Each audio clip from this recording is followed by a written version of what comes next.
बैठ गया है। दाल चलो आप बात कर दो, आप देख लो।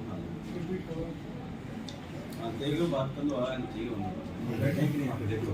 अपने अपने सारे मंत्री हर जनपद में भेज रही है और इंडिया गठबंधन को लेकर कहा जा रहा है कि जो खबरें फैलाई जा रही हैं भाजपा के लिए वो भ्रामक है। क्या माना जाए, भारतीय जनता पार्टी इंडिया गठबंधन से घबरा रही है इसलिए अपनी प्रेस वार्ता कर रही है जगह।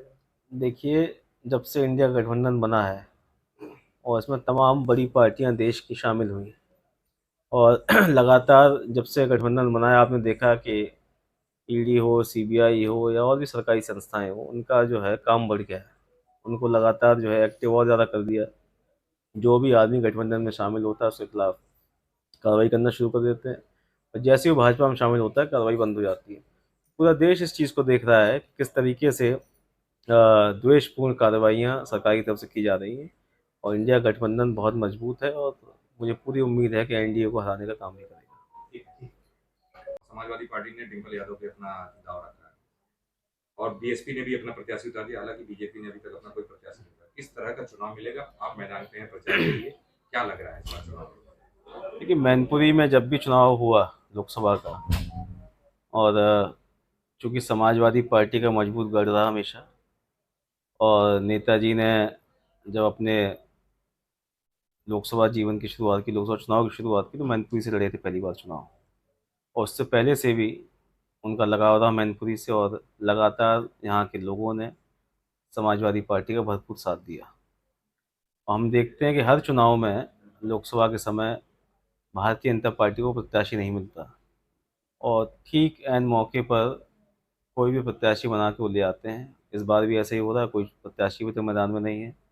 और इस बार भी मुझे पूरी उम्मीद है, जिस तरह हम लोग घूम रहे हैं गाँव में लोगों से, लोगों का जो इस समय माहौल है चुनाव के लिए,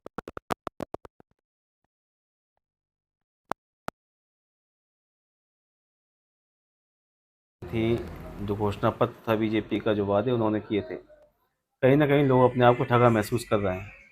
और इस चुनाव में मुझे पूरी उम्मीद है कि जो उपचुनाव में 2,88,000 वोटों से पार्टी जीती थी, उससे भी बड़े मतों से इस बार मैनपुरी की जनता आदरणीय डिम्पल यादव जी को यहाँ से चुनाव जिता के भेजेगी।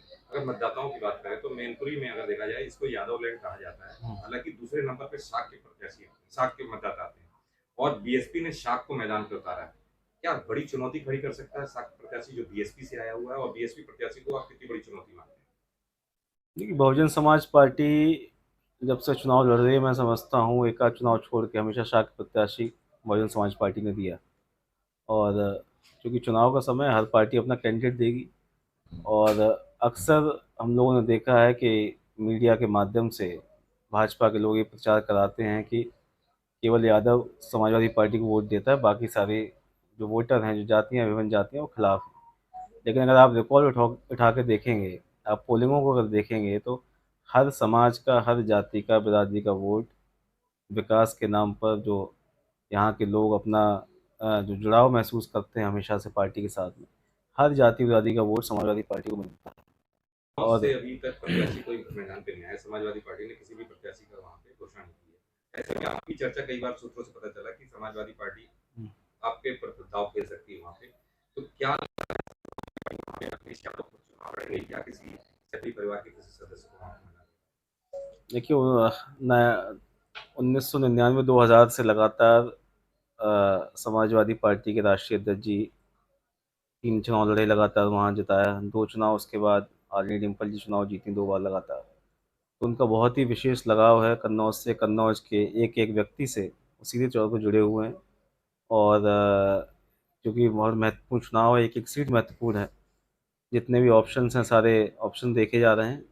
और अभी 2 तारीख को कन्नौज आए भी थे, वहाँ के तमाम वरिष्ठ नेताओं से, तमाम वरिष्ठ साथियों से वहाँ चर्चा भी हुई, बात भी हुई। और मुझे लगता है कि 3-4 दिन के अंदर कन्नौज के लोगों का मन लेके, उनकी राय लेके, और जो भी बेहतर होगा चुनाव जीतने के लिए, प्रत्याशी की घोषणा जो है 4-5 दिन के अंदर माननीय राष्ट्रीय अध्यक्ष जी कर देंगे। सीट में बदलाव को लेकर तमाम तरह की राजनीति हो रही है, जैसे कि अभी बदायूं में सिपा चाचा ने अपने लड़के को चुनाव लड़ाने के लिए वहां बात कही है। कितनी सच्चाई है और किसके पीछे कारण क्या चल रहे हैं समाजवादी पार्टी में, जिसके कारण प्रत्याशी बदले जा रहे हैं? देखिए, चूँकि चुनाव है और हम लोग भी पूरी मजबूती के साथ चुनाव लड़ रहे हैं, जीतना चाह रहे हैं।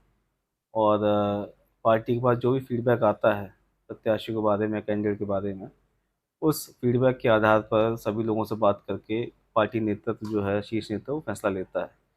और सभी सीटों पर सीधी टक्कर भारतीय जनता पार्टी से। और ये कोशिश है, जैसा कि राष्ट्रीय अध्यक्ष जी लगातार अपने बयानों में उन्होंने कहा, या उत्तर प्रदेश से हम लोग भाजपा को हराएंगे तभी देश से भाजपा हटेगी। तो हर सीट पर जो भी बेहतर से बेहतर प्रत्याशी हो सकता है, जो कड़ी चुनौती दे और चुनाव जीत भी सके, उस प्रत्याशी को जो है पार्टी टिकट दे रही है। कहीं अगर लग रहा है कि प्रत्याशी हल्का है या कोई कारण है वहाँ लोकल का, तो सभी चीज़ों को ध्यान में रखकर ही फाइनल प्रत्याशी किए जा रहे हैं। लोकसभा चुनाव में तेज प्रताप जी क्या लोकसभा चुनाव लड़ेंगे या विधानसभा तक ही सीमित रहेगा? देखिए, अभी सभी चीज़ों को लेके चर्चा हो रही है, कहाँ से संभव हो सकता है, कहाँ से नहीं। और बाकी राष्ट्रीय अध्यक्ष जी ने भी घोषणा की थी कि जो भी पार्टी हित के लिए जो बेहतर होगा, अगर उनको लगेगा कहीं चुनाव लड़ने से पार्टी को फ़ायदा है तो निश्चित तौर पर चुनाव लड़ेंगे। और उनको लगता है कहीं किसी और रोल में अगर वो चाहेंगे पार्टी के लिए, तो उस रोल में भी काम करेंगे। अरविंद केजरीवाल को जेल भेजा गया, कैसे कैसे देखते हैं? देखिए, अरविंद केजरीवाल जी को भेजा गया, उससे पहले हेमंत सोरेन जी को जिस तरह से परेशान किया गया, उससे पहले बिहार में जो हुआ, और उससे पहले कल वेस्ट बंगाल में जिस तरह से किया गया, तो ये अब सारी देश के सामने, अब जो आम से आम आदमी है वो इस बात को देख रहा है, समझ रहा है कि किस तरीके से सत्ता का उपयोग करके विपक्षी पार्टी को लगातार डराने का, धमकाने का, उनका मोटिवेशन डिमोरलाइज करने का प्रयास जो है भारतीय जनता पार्टी कर रही है। अभी आपने देखा महाराष्ट्र में और तमाम राज्यों में थोक के भाव में नेताओं को भारतीय जनता पार्टी ने दिया। अभी मैं एक बड़े समाचार पत्र की रिपोर्ट पढ़ रहा था, उसमें बताया गया कि जो 25 बड़े नेता जिन्होंने पिछले 2-3 सालों में भारतीय जनता पार्टी ज्वाइन की है, उन 25 नेताओं में से 23 नेताओं के खिलाफ भ्रष्टाचार के केस बंद कर दिए गए। प्रधानमंत्री जी मंचों से जिस बात को कहते हैं, घोटालों का नाम लेते हैं, व्यक्ति विशेष का नाम लेते हैं कि इन्होंने घोटाले किए, 2 दिन बाद खबर आती है कि वो व्यक्ति भारतीय जनता पार्टी में ज्वाइन कर गया है, सारे मुकदमे बंद हो गए। पूरा देश इस बात को जान रहा है, जिस तरह की धांधली भारतीय जनता पार्टी कर रही है। चुनाव में 400 पार का नारा जरूर दे रहे हैं, लेकिन इनको भी पता है, इनका जो सर्वे इन्होंने किया, इनको भी पता है सरकार नहीं बनने आ रही है। इसीलिए चाहे कैसा भी नेता, कितना भी उसका भ्रष्टाचारी हो, चाहे मुकदमे हो, चाहे कुछ भी हो, लेकिन ये उसको अपनी पार्टी में डरी हुई है। उसको पता है कि जो जो दावे वो कर रहे हैं मंचों से, ज़मीन पे उन दावों को उलट जो है जनता मन बना रही है। ईडी और सीबीआई जब जब चुनाव आता है तब तब भारतीय जनता पार्टी ईडी और सीबीआई का साथ लेती है, क्या क्या समझा जाए इस? देखिए, सरकारी एजेंसियों का दुरुपयोग जितना इन 10 सालों में हुआ, मैं समझता हूँ उससे पहले आज़ाद भारत के इतिहास में कभी किसी पार्टी ने नहीं किया। भले ही आपातकाल घोषित ना हो, लेकिन जो माहौल है वो आपातकाल